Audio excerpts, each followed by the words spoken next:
Self respect moment, சுய மரியாதை இயக்கம் 1925 தொடங்கப்பட்டது இந்த இயக்கம். சரி, எதனால் இந்த இயக்கம் தொடங்கப்படுது அப்படின்னா 2 முக்கியமான ரீசன் சொல்லலாம்.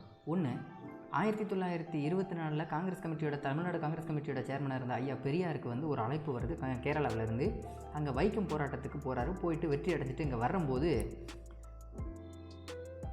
பரத்வாஜ ஆசிரமம் அல்லது தமிழ் குருகுலம் அப்படிங்கிற அந்த நெல்லையில் இருக்கக்கூடிய சேரன்மதேவி குருகுலத்தில் ஒரு பிரச்சனை இருக்குது. அது என்ன அப்படின்னா இருபந்தி முறை அப்படிங்கிறது. உயர்குடியினர் முதல்ல சாப்பிடணும், மேஜையில் அமர்ந்து சாப்பிடணும் அப்படிங்கிறதும், தாழ்த்தப்பட்டவர்கள் கீழே அமர்ந்து தான் சாப்பிடணும், அதுவும் முதல்ல மேல் வகுப்பினர் சாப்பிட்டதற்கு பின்னு தான் சாப்பிடணும் அப்படிங்கிற மாதிரியான ஒரு சிஸ்டம் இருக்குது. இதை எதிர்த்து எவ்வளவோ குரல் கொடுக்குறாரு, ஆனாலும் ஒன்றும் பண்ண முடியல. இவ்வளவுக்கும் தமிழ்நாடு காங்கிரஸ் கமிட்டியோட சேர்மனாக இருந்துமே அவரால் எதுவும் பண்ண முடியலை. அடுத்ததாக 1925 காங்கிரஸ் மாநாடு காஞ்சிபுரத்தில் நடக்குது. அந்த மாநாட்டில் வகுப்பு வாரி பிரதிநிதித்துவத்திற்கான தீர்மானத்தை கொண்டு வராரு ஐயா பெரியார். அதை திருவிக்க ரிஜெக்ட் பண்ணிடுறாரு. இதெல்லாம் கொண்டு செலுத்த முடியாது அப்படின்னு. இதற்கு மேலேயே நாம் இங்கே இருந்து என்ன பண்ண போகிறோம்? ஏன்னா நம்மளோட கொள்கையே பிராமணர் அல்லாத மக்களுக்கு உதவி பண்ணுறது தான். அதுக்கு இங்கே ஏதாவது நடக்குதா அப்படின்னா காங்கிரஸ் இயக்கத்திலேருந்து ஒன்றுமே நடக்கலை. அப்புறம் நம்ம அந்த கட்சி என்ன இருந்து பிரயோஜனமே இல்லை. என்னுடைய முதல் எதிரியே இந்த காங்கிரஸ் தான், காங்கிரஸை ஒழிக்கிறது தான் என்னோட முதல் வேலை அப்படின்னு சொல்லிட்டு காங்கிரஸை விட்டு வெளியில் வந்து தான் தனக்குன்னு ஒரு இயக்கத்தை தொடங்கிட்டு இருந்தார். அதுதான் செல்ஃப் ரெஸ்பெக்ட் மூமெண்ட் அப்படிங்கிறது, சுயமரியாதை இயக்கம். இது சுயமரியாதை அப்படிங்கிறது என்ன? சுயமரியாதை அப்படிங்கிறது இது ஒவ்வொருத்தருக்கும் உள்ளே இருக்கணும். அதனால தான் இதுக்கு என்ன பேரெலாம் வித்தியாசமெல்லாம் வச்சுருந்தார். தன்மான இயக்கம் அப்படின்ற மாதிரி பேரெல்லாம் வச்சுருந்தார் ஐயா பெரியார். இது சுயமரியாதை அப்படிங்கிறது ஒவ்வொருத்தருக்குள்ளே இருக்க வேண்டியது. சுயமரியாதை இல்லாத ஒரு வாழ்வு அப்படிங்கிறது நடைபிணத்திற்கு சமம் அப்படிங்கிறவர். சரியா?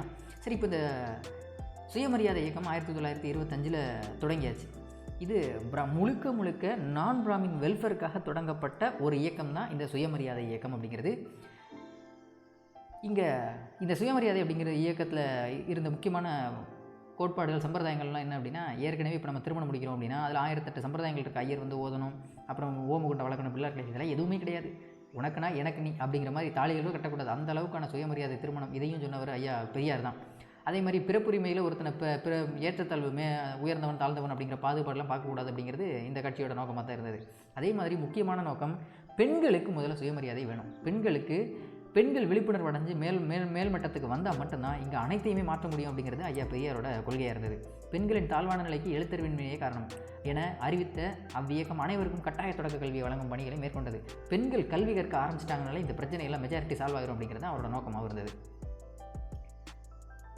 அப்புறம் பெண்களை அதிகாரம் உள்ளவங்களாக மாற்றுறதுக்காகத்தான் பெண்களை கேள்வி கேட்க வைக்கணும்னா பெண்களுக்கு முதல்ல கல்வியை கொடுக்கணும் முடிவு பண்ணார் ஐயா பெரியார். அப்புறம் இதெல்லாம் கேள்வி கேட்க ஆரம்பித்தாங்கன்னா மூட நம்பிக்கைகள் அப்புறம் பகுத்தறிவு வளர ஆரம்பிக்கும்.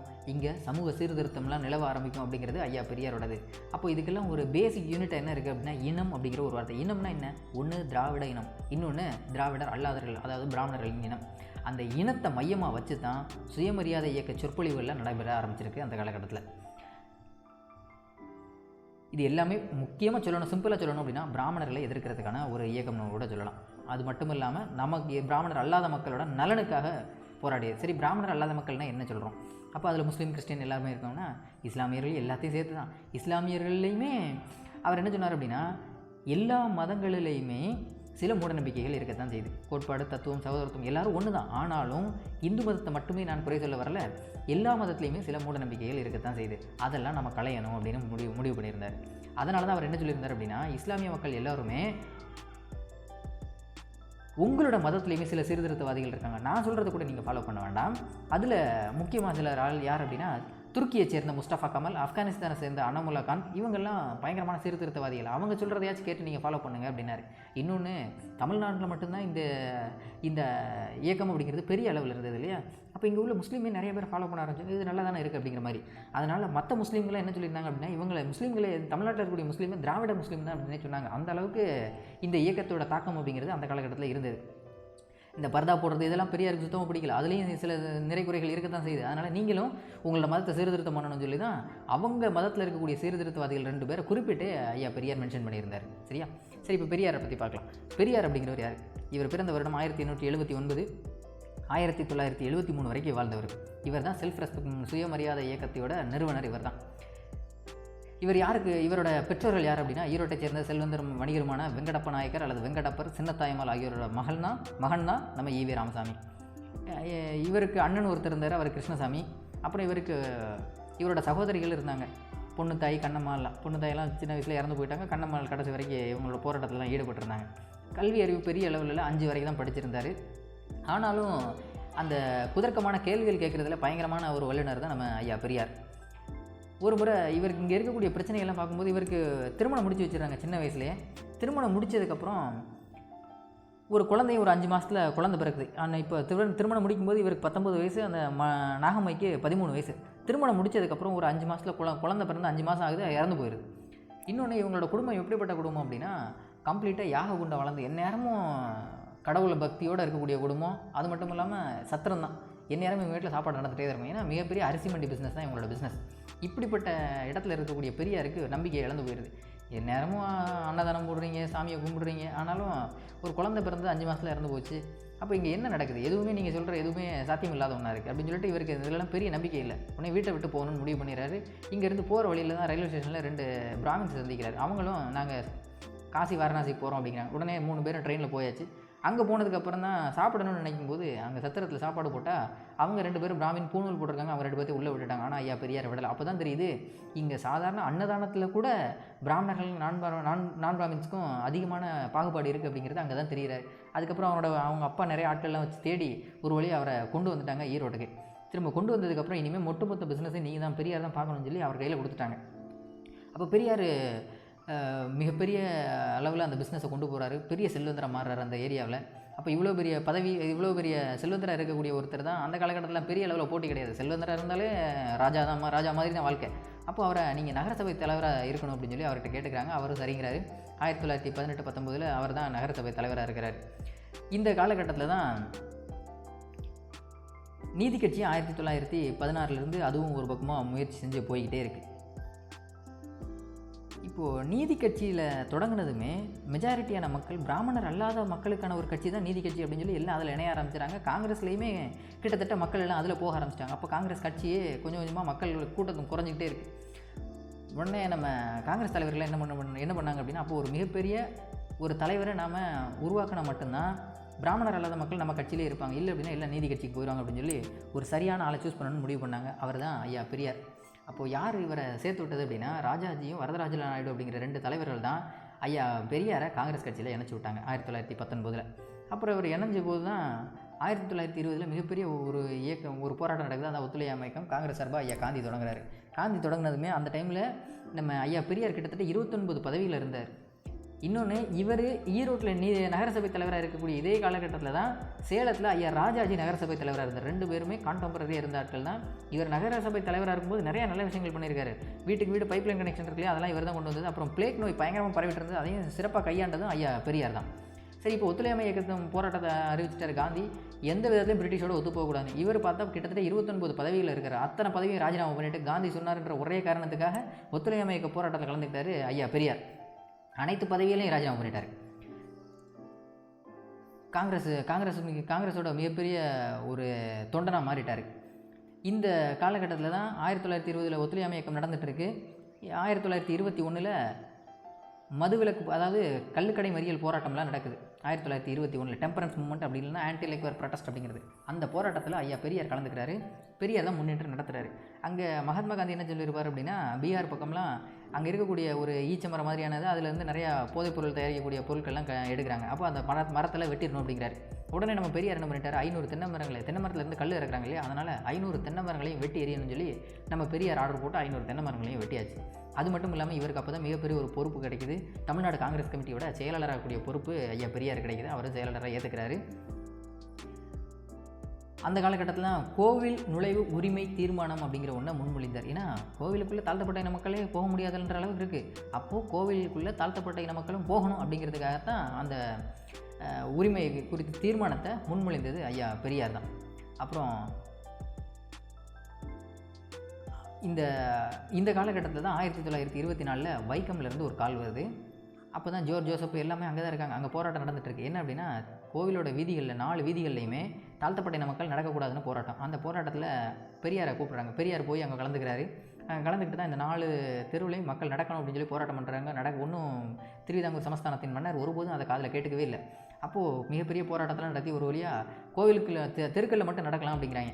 தெருக்களில் மட்டும் நடந்தால் போதுமா, கோவிலுக்குள்ளே போகணும் இல்லையா? அப்போது என்ன பண்ணுறாரு ஐயா பெரியார், எல்லாருமே இஸ்லாமிய மதத்தை நோக்கி மதம் மாறுங்க. அப்போ கோவிலை சுற்றி ஃபுல்லாக இஸ்லாமியர்கள் இருந்தால் அவங்க எப்படி என்ன பண்ண முடியும், ஒன்றும் பண்ண முடியாது இல்லையா? அதனால தான் எல்லாரும் இஸ்லாமிய மதத்தை மாறுங்கன்னு சொன்னோடனே அங்கே திருவிதாங்கூர் சமஸ்தானத்தை மன்னரால் ஏற்றுக்க முடியல. உடனே எல்லாரும் கோவிலுக்குள்ளே போகிறதுக்கும் அனுமதி கிடைச்சிது. அந்தளவுக்கு அந்த போராட்டத்தில் மிகப்பெரிய வெற்றி கிடைச்சிது. இதில் இந்த போராட்டத்தில் முக்கிய பங்கு வகித்தது யார் அப்படின்னா ஜோர்ஜ் ஜோசப். அவர் தான் ரோசாபுதுரை அப்படிங்கிறது தேனி உசிலம்பட்டி பக்கம் குற்றப்பரம்பரை சட்டத்திற்கு அந்த மக்களுக்கு ஆதரவாக போராடிய முக்கியமான தலைவரும் கூட. இவருக்கு மதுரையில் சிலையெல்லாம் கூட இருக்குது, சரியா? அப்புறம் இதுலேயும் போராடி சிறைக்கெலாம் போயிருந்தார். 1 மாதம் சிலையில் போயிருந்தார், வெளில வந்தார், திரும்ப 6 மாதம் சிலையில் போயிருந்தார். ஒரு வழியாக அந்த போராட்டத்தோட வெற்றி கிடைச்சிது. அதுக்கு தான் இவரை பாராட்டி தான் பேர் கிடைச்சிது, வைக்கம் வீரர், வைக்கம் ஹீரோ அப்படிங்கிற டைட்டில் கிடச்சிது. அதெல்லாம் முடிச்சுட்டு இங்கே சேரன்மதேவி நெல்லையில் வரும்போது தான் குருகுல பள்ளி, அதான் பரத்வாஜா ஆசிரமம் அல்லது தமிழ் குருகுலம் அப்படிங்கிற அந்த குருகுலம் நடத்துறது யார் அப்படின்னா விவிஎஸ் ஐயர், வாவே சுப்பிரமணியம் அப்படிங்கிறவர் தான். இவர் நடத்திட்டு இருக்காருன்னா இவர் ஃபண்டு கொடுக்குறது யார் அப்படின்னா அது காங்கிரஸ் கமிட்டி தான். அப்படிப்பட்ட இடத்துல இப்போ காங்கிரஸ் கமிட்டி தான் ஃபண்டு கொடுக்குறதுன்னா அப்போ காங்கிரஸ் சொல்கிறத விவிஎஸ் ஐயர் கேட்டாகணும். ஆனால் காங்கிரஸோட இப்போ தமிழ்நாடு காங்கிரஸ் கமிட்டியோட சேர்மன் யார் இருக்காருன்னா ஐயா பெரியார். அதை இவர் என்ன சொல்கிறாருன்னா அங்கே இருபந்தி முறையெல்லாம் இருக்கக்கூடாது, அதாவது குருகுலத்தில் சாதி பாகுபாடு அங்கே இருந்தது, அதை காங்கிரஸ் தொடர்ந்து ஆதரிச்சிட்டு இருக்கு, பெரியாரால் ஏற்றுக்க முடியல. உடனே இந்த பாகுபாடெல்லாம் இருக்கக்கூடாதுன்னு சொல்கிறாரு. ஆனால் விவிஎஸ் ஐயர் அதெல்லாம் கிடையாது, இங்கே இப்படி தான் இருக்கும் அப்படின்னு சொல்கிறாரு. உடனே 2 பேத்துக்குள்ள மனஸ்தாபங்கள் ஏற்படுது.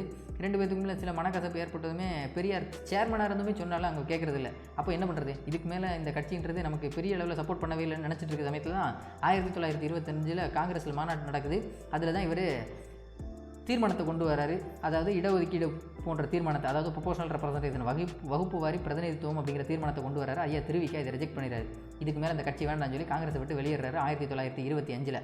இந்த ஏமாற்றத்தை தொடர்ந்து தான் 1925 சுயமரியாதை இயக்கம் அப்படிங்கிற ஒரு பேர் இயக்கத்தை ஐயா பெரியார் தொடங்குறாரு. இது எதுக்கு, மக்களுக்கு முதல்ல பகுத்தறிவு கொண்டு போய் சேர்க்கணும் அப்படிங்கிறதுலாம். அதில் முக்கியமான பங்கு வகித்தது இந்த சுயமரியாதை இயக்கம். அது சார்பாத்தில் பத்திரிகைகள் தொடங்கினார். குடியரசு அப்படிங்கிற பத்திரிகை 1925, ரிவோல்ட் 1928. இந்த குடியரசு அப்படிங்கிற பத்திரிகையை பேன் பண்ணிடுவாங்க. அதனால தான் பேன் பண்ணதுனால தான் அவர் புரட்சி அப்படிங்கிற பத்திரிகை 1933 தொடங்கியிருப்பார். பகுத்தறிவு 34, விடுதலை 35. இந்த செய்தித்தாள்கள் எல்லாமே செல்ஃப் ரெஸ்பெக்ட் மூவ்மெண்ட் சார்பாக தொடங்கப்பட்ட பத்திரிகைகள் தான். சுயமரியாதை இயக்கத்தின் அதிகாரப்பூர்வ செய்தித்தாளர் இருந்தது அப்படின்னா அது குடியரசு தான். பிராமணர் அல்லாதோர், பெண்கள், சமயத்தில் சிறுபான்மையினர் ஆகியோரின் எண்ணங்களை அது வெளிக்கொணர்ந்தது. ஒட்டுமொத்த மக்களோட, பிராமணர் அல்லாத மக்களோட எண்ணங்களை வெளிக்கொணர்ந்ததில் இந்த சுயமரியாதை இயக்கத்தின் இதழ்கள் மிக முக்கிய பங்கு வகித்தது, சரியா? இவர் எந்த புனைப்பெயரில் கட்டுரை எழுதுவார் அப்படின்னா அந்த காலகட்டத்தில் இருந்த தலைவர்கள் எல்லாருமே தன்னோட ஒரிஜினல் நேமில் கட்டுரை எழுதுறதில்லை, புனைப்பெயர்கள் தான் எழுதுவாங்க. அப்போ அவர் பயன்படுத்திய புனைப்பெயர் தான் சித்திரபுத்திரன் அப்படிங்கிற புனைப்பெயர். காலகட்டத்தின் ஊடாக பெரியார் பல நாடுகளுக்கு சென்றார். அந்த நாடுகளுக்கு சேர்ந்த அறிவார்ந்த மக்களோடு உரையாடினார். எப்போதுமே மனிதன் பிறந்திருக்கான் அப்படின்னா அந்த பூமியில் சக மனிதர்கள் நிறைய பேரை சந்திக்கணும். அப்போ தான் அவனுக்கான அனுபவம் கூடும். வாழ்க்கையில் வாழ்கிறது கொஞ்சம் எளிமையான விஷயமா இருக்கும். யாரையுமே சந்திக்கலை அப்படின்னா வாழ்க்கை மிக கடினமானதாக இருக்கும் இல்லையா? அதனால தான் ஐயா பெரியார் உலகத்தில் பல்வேறு நாடுகளுக்கு போனார். சிங்கப்பூர், மலேசியாவுக்கு 1929-30, அப்புறம் 54, அப்புறம் எகிப்து, சோவியத் ரஷ்யா, அப்புறம் தற்போதைய ரஷ்யா, கிரீஸ், துருக்கி, ஜெர்மனி, இங்கிலாந்து, ஸ்பெயின் அப்படின்னு சொல்லி போர்ச்சுகல்னு சொல்லி எல்லா நாட்டுக்கு போனார். இது ரொம்ப முக்கியம். 1954 நடைபெற்ற புத்தரின் 2500வது பிறந்தநாள் விழாவில் கலந்து கொண்டு பர்மாவுக்கு போயிருந்தார், சரியா? அது ரொம்ப முக்கியம். அப்புறம் சோவியத் ரஷ்யா அங்கெல்லாம் போனதுக்கப்புறம் தான் இவருக்கு இந்த கம்யூனிசம்னா என்னங்கிறது அங்கே ஈரோப்பில் போய் தான் கற்றுக்கிறாரு. அதுக்கு தான் இங்கே 2 பேரோட போயிருந்தார். ஈரோட ராமராதன், இவங்க 2 பேரும் கூட போயிருந்தாங்க. அங்கே போனதுக்கப்புறம் தான் தெரியுது கம்யூனிசம் அப்படிங்கிறது மிகப்பெரிய ஒரு நல்ல கொள்கையாக இருக்குது அப்படிங்கிறத கற்றுக்கிட்டு இங்கே வந்தது தான் சிங்காரவேலரோட பேசுகிறாரு. இது நல்ல கொள்கையாக இருக்குது, இதையும் நாம் இணைஞ்சு பண்ணக்கூடாது அப்படின்னு சொல்லி தான் சிங்காரவேலரும் ஐயா பெரியாரை சேர்ந்து தான் சுயமரியாதை சமதர்ம கட்சி அப்படிங்கிற ஒன்று தொடங்குறாங்க. இவங்க 2 பேரும் சேர்ந்து தான். இன்னொன்று 1936 காலகட்டத்தில் அம்பேத்கர் எழுதினார் ஒரு புக்கு, அனிலேஷன் ஆஃப் கேஸ்ட் அப்படிங்கிற ஜாதியை ஒழிக்கும் வழி. அது 1936 தமிழில் பதிப்பித்தது ஐயா பெரியார் தான். பிஆர் அம்பேத்கர் இந்த 1930 காலகட்டத்தில் தான் அந்த 3 வட்டமேசை மாநாடு நடந்தது. 3 வட்டமேசை மாநாட்டிலுமே ஐயா அம்பேத்கர் முன்வைச்ச கோரிக்கை என்ன அப்படின்னா தனித்தொகுதி அப்படிங்கிற கோரிக்கை. அந்த தனித்தொகுதி அப்படிங்கிற கோரிக்கையை பெரியாரும் ஆதரித்தார். ஏன்னா அந்த மக்களுக்கு முன்னேற்றம் வேணும் அப்படின்னா அவங்களே அவங்க இடத்துல அவங்க மட்டும்தான் ஓட்டு போடணும், அவங்க மட்டும்தான் நிற்கணும் அப்படிங்கிற மாதிரி தான் தனித்தொகுதி கேட்டுட்டு இருந்தார். ஓகேவா? ஓகே, இதை ரிமைனிங் உள்ளதை நெக்ஸ்ட்டு வீடியோவில் பார்க்கலாம்.